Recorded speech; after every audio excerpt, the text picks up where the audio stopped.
మట్టి గణపతిపై ప్రజలకు అవగాహన కల్పించాలని త్వరలో వినాయక చవితి పండుగ రానుంది. ఈ సందర్భంగా అందరూ మట్టి గణపతిని పూజించాలని జనసేన అధినేత ఏపీ పర్యావరణ శాఖ మంత్రి పవన్ కళ్యాణ్ సూచించారు. దీనిపై ప్రజలకు అవగాహన కల్పించాలన్నారు. పర్యావరణ ప్రేమికుడు, ప్రకృతి వ్యవసాయ నిపుణుడు విజయరామ్ ఈ రోజు పవన్ కళ్యాణ్ని కలిశారు. ఈ మేరకు మంగళగిరిలోని పవన్ నివాసానికి వచ్చారు.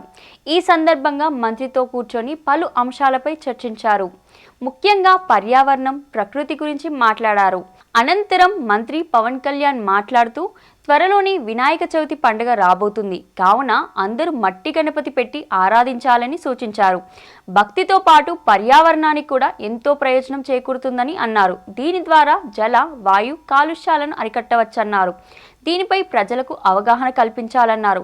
వ్యవసాయ నిపుణుడు విజయరామ్ను అందరూ ఆదర్శంగా తీసుకోవాలని పవన్ కళ్యాణ్ అన్నారు. ముఖ్యంగా వ్యవసాయంలో ప్లాస్టిక్ వాడకాన్ని పూర్తిగా తగ్గించాలన్నారు.